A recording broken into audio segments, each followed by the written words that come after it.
कहानी है सुंदरवन जंगल में रहने वाले एक गरीब परिवार की, जो शौचालय में रहकर गरीबी की वजह से अपना गुजारा कर रहे थे। काफी देर से तेज बारिश हो रही है, अब मैं किस तरफ जाऊं? हमारा घर टूट गया है।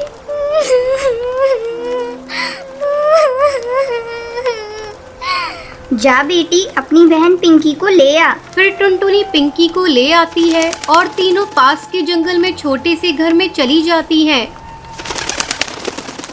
अब काफी तेज बारिश की वजह से और कमरा छोटा होने की वजह से उस कमरे में पानी आने लगता है। तभी उस पानी में सांप आ जाता है और पिंकी डर जाती है। तभी टूनी चिड़िया और टुनटुनी चिड़िया जल्दी से उस सांप को बाहर भगा देते हैं। फिर टुनटुनी रोते हुए कहती है,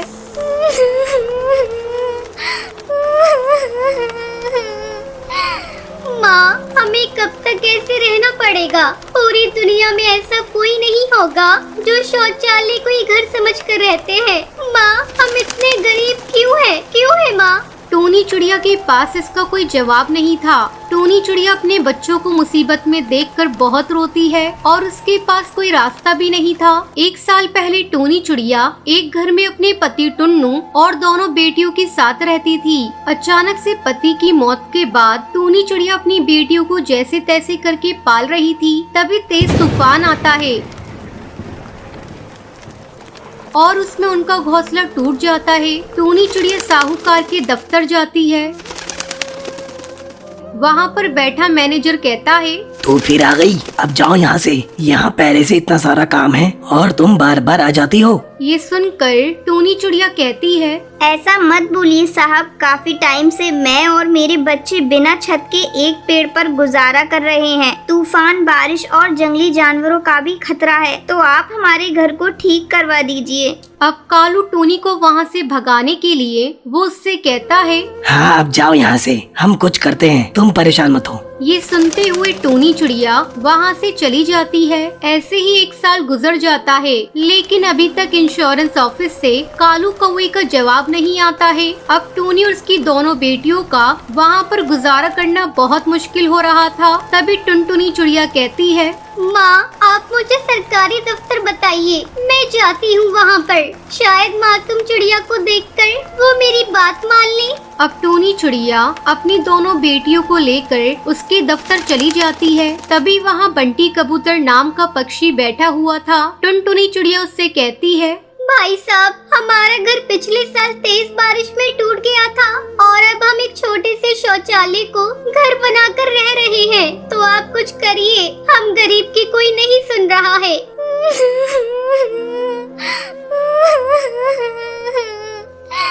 अच्छा ठीक है, अब रो मत, मैं ऑफिसर से बात करता हूँ। अब ज्यादा काम की वजह से बंटी कबूतर टुनटुनी चिड़िया की बात को भूल जाता है। ऐसे ही कुछ दिन गुजर जाते हैं। एक दिन बंटी कबूतर की माँ नदी किनारे पानी पी रही होती है। तभी बबली कबूतरी का पैर फिसल जाता है। तभी वहाँ टुनटुनी आकर उसे बचा लेती है। बंटी की माँ बबली कबूतरी उससे कहती है, बेटा, तुम इतनी सी हो, तुमने अपनी जान की परवाह नहीं की और मुझे बचा लिया। अब तुम्हें कोई भी मदद की जरूरत हो तो मुझे बता देना। फिर टुनटुनी चिड़िया उसके सामने रोने लगती है और उससे कहती है,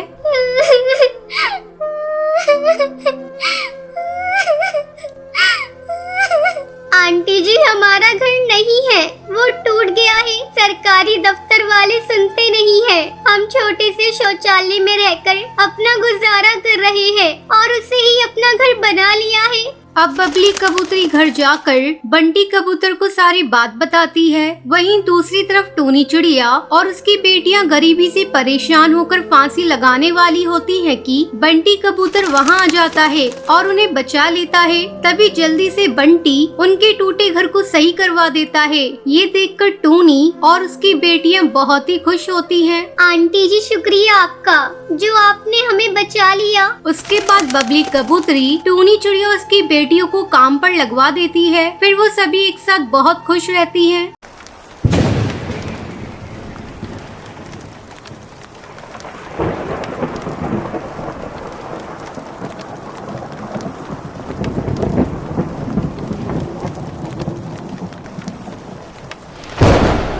ये कहानी सुंदरवन के एक जंगल की है। उस जंगल में टुनटुनी चिड़िया एक पेड़ पर अपना घोंसला बनाकर रहा करती थी। उसके पास वाले पेड़ पर कड़कनाथ कौआ अपने परिवार के साथ रहा करता था। उसका एक बेटा था कालू कौआ, वो बहुत ही आलसी था। कुछ दिन पहले ही टुनटुनी चिड़िया ने एक अंडा दिया था और आज उस अंडे में से एक नन्ही चिड़िया बाहर आती है।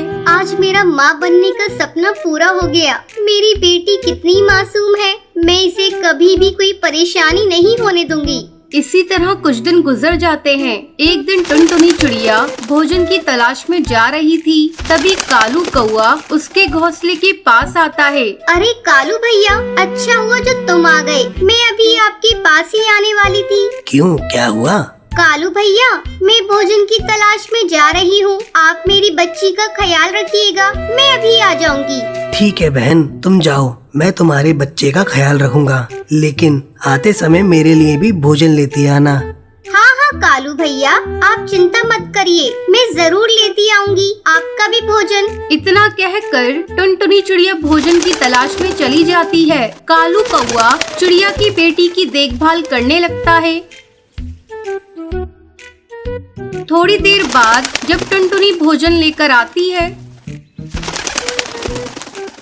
कालू भैया, आपका बहुत बहुत धन्यवाद जो आपने मेरी बच्ची की देखभाल की। ये लीजिए, मैं आपके लिए भी भोजन लेकर आई हूँ। ठीक है टुनटुनी चिड़िया, अब तुम अपनी बच्ची का ख्याल रखो, मैं अपने घर जा रहा हूँ। इस तरह टुनटुनी चिड़िया रोज भोजन लेकर आती और कालू बैठा बैठा ही खाता है। धीरे धीरे कई महीने गुजर जाते हैं और बारिश का मौसम शुरू हो जाता है। तब एक दिन टुनटुनी चिड़िया कहती है, मैं इस बारिश से अपनी बेटी को कैसे बचाऊं? मेरी बेटी इस बारिश में भीग रही है। मैं कालू के पास जाकर मदद मांगती हूँ, शायद कालू मेरी मदद करे। टुनटुनी चिड़िया कालू के पास जाती है।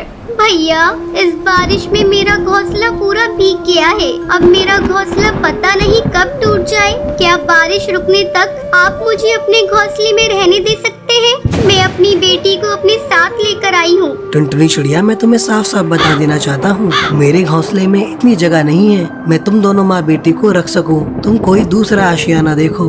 टुनटुनी चिड़िया मन मटोस कर वहाँ से चली जाती है। धीरे धीरे बारिश तेज हो रही थी। अचानक टुनटुनी चिड़िया को एक पेड़ में बड़ा सा सुराख दिखाई देता है। टुनटुनी चिड़िया अपनी बेटी को लेकर उस सुराख में छुप जाती है। सुबह हो जाती है लेकिन बारिश नहीं थमती। टुनटुनी चिड़िया अपने घोंसले की मरम्मत करने लगती है। अब टुनटुनी चिड़िया का घर बारिश में भीगने से बच जाता है। इस बार टुनटुनी चिड़िया अपने घोंसले को छाते से ढक देती है। कालू कौवा टुनटुनी के घोंसले को देखकर कहता है, अरे ये टुनटुनी चिड़िया तो बहुत ही चालाक निकली, इसने तो अपने घोंसले को छाते से ढक लिया है। मैं मौका देखकर इसका छाता चुरा लूंगा और अपने घोंसले में लगा दूंगा। एक दिन जब टुनटुनी चिड़िया अपनी बेटी के साथ भोजन की तलाश में गई थी, तब कालू कौवा टुनटुनी चिड़िया के छाते को चुरा लेता है और उसे अपने घोंसले में लगाने लगता है। तभी भुल्ला चील वहाँ आ जाता है और वो कालू से छाता छीन लेता है। कालू कौवे, तुमने बहुत गलत किया, तुमने टुनटुनी चिड़िया का छाता चुरा लिया। अभी जाओ जाकर ये छाता टुनटुनी चिड़िया के घोंसले में लगाओ। अगर तुमने ऐसा नहीं किया तो मैं तुम्हें मार डालूंगा। भुल्ला चील के डर से कालू कौवा छाता ले जाकर टुनटुनी चिड़िया के घोंसले में लगा देता है। फिर उस जंगल के सारे पक्षी और टुनटुनी चिड़िया अपनी बच्ची के साथ खुशी खुशी रहने लगती है। एक गांव के जंगल में टूनी और टुनटुनी नाम की दो बहनें रहा करती थी। दोनों का स्वभाव एक दूसरे से बहुत अलग था। टूनी अक्सर शहर जाने के सपने देखा करती थी। एक दिन टूनी टुनटुनी से कहती है, टुनटुनी, इस गांव में मेरा दम घुट रहा है। काश हम लोग भी शहर में रहते तो अपने दिन भी मजे से कटते। तुझे पता है, कल ही कालू कौवा शहर से आया है। वो शहर की बहुत तारीफ कर रहा था। तब टुनटुनी अपनी बहन को समझाते हुए कहती है, लेकिन दीदी, तुम्हें पता भी है शहर में रहना कितना कठिन हो गया है। शहर में ना तो पीने के लिए पानी मिलता है और ना ही सांस लेने के लिए ताजी हवा। चुप हो जा, बड़ी आई शहर की बुराई करने वाली। तुझे ये सब कैसे पता? ओहो दीदी, ये सब मैंने अखबार में पढ़ा था। टुनटुनी, तुझसे कुछ भी कहना बेकार है, तू नहीं समझेगी। खैर टुनटुनी, मैं कालू कौवे से मिलने जा रही हूँ। इतना कहकर टूनी चिड़िया वहाँ से चली जाती है और कालू कौवे के पास पहुंचकर टूनी कहती है, कालू, मेरा भी शहर जाने को बहुत मन करता है, लेकिन क्या करूँ? जब भी कहती हूँ मम्मी पापा मुझे डांटने लगते हैं। अरे टुनी, इसमें सोचने वाली कौन सी बात है? अगर तुझे शहर चलना है तो तू मेरे साथ चल। कब तक तू अपने बूढ़े माँ बाप के लिए अपनी जिंदगी बर्बाद करती रहेगी? कल सुबह मैं शहर जा रहा हूँ। अगर तुझे जाना होगा तो तू सुबह मेरे पास आ जाना। अगले दिन टूनी चिड़िया बिना किसी को बताए कालू कौवे के साथ शहर चली जाती है। शहर आकर दोनों साथ साथ रहने लगते हैं। धीरे धीरे दोनों को एक दूसरे से प्यार हो जाता है और एक दिन दोनों शादी कर लेते हैं। कुछ दिन इसी तरह गुजर जाते हैं। एक दिन टूनी चिड़िया को अपने घर की याद आती है। अगले ही दिन वो अपने गाँव आती है। जब वो घर आती है उस समय टुनटुनी घर का काम कर रही थी। जब वो टूनी को देखती है तो उसे पहचान नहीं पाती और कहती है, कहिए, आपको किससे मिलना है? इस समय मेरे माँ बाप भोजन की तलाश में गए हैं। तब टूनी कहती है, अरे टुनटुनी, तूने मुझे पहचाना नहीं? मैं टूनी हूँ, तेरी बड़ी बहन। देख मेरी ठाट बाट, मैं बिल्कुल हीरोइन लग रही हूँ और तू अपने आप को देख, बिल्कुल काम वाली बाई लग रही है। दीदी, मैंने तो आपको पहचाना ही नहीं। वैसे एक बात मैं आपको बता दूँ, मुझे आप हीरोइन कम चुड़ैल ज्यादा दिखाई दे रही है, तभी तो मैं आपको पहचान नहीं पाई। और सुनो, आप इसी वक्त यहाँ से चली जाइए, वरना अगर मम्मी पापा आ गए तो आपको धक्के मारकर भगा देंगे। टुनटुनी, तू मुझे देखकर जल रही है, इसलिए ऐसा बोल रही है। मैं मम्मी पापा से मिलकर ही जाऊंगी। उस दिन आपको अपनी मम्मी पापा का जरा भी ख्याल नहीं आया जब आप इस घर को छोड़कर चली गई थी, वो भी किसी को बिना बताए। टुनटुनी, आप ज्यादा मत बोल। तू मम्मी पापा की सेवा कर रही है ना, यही बहुत है। तू गांव की है और गंवार ही रहेगी। मुझे इस गांव में नहीं रहना था, इसलिए मैं शहर चली गई। मैं तो कहती हूँ अब भी कुछ नहीं बिगड़ा, तू भी मेरे साथ शहर चल। आने दे मम्मी पापा को, मैं उनसे कहूँगी कि वो इस घर को बेचकर शहर में एक नया घर खरीद लें। तुझे भी शहर में रहने में बहुत मजा आएगा। तभी उसके मम्मी पापा वहाँ आ जाते हैं। उनकी माँ रानी चिड़िया टुनटुनी से कहती है, टुनटुनी, तूने इसे घर में क्यों आने दिया? ये हम लोगों के लिए मर चुकी है। अब तो मेरी बस एक ही बेटी है और वो तू है। अब तो इसका मुंह भी मुझे नहीं देखना। ये जहाँ से आई है कह दे वहीं चली जाए। टुनटुनी अपनी बहन को घर से बाहर निकाल देती है। टूनी वापस शहर लौट आती है। अचानक एक दिन उसकी तबीयत बिगड़ जाती है। तब वो कालू कौवे से कहती है, सुनिए जी, लगता है अब मैं नहीं बचूंगी। आप ये खबर मेरे माँ बाप तक पहुँचा दीजिए। मैं अपने किए की माफी उनसे मांगना चाहती हूँ। ठीक है, मैं ये खबर उन तक पहुंचा देता हूँ। कालू कौवा डाकिए के जरिए टूनी की खबर उसके घर वालों को देता है। टूनी की बीमारी की खबर सुनकर टुनटुनी से रहा नहीं जाता और वो शहर आती है।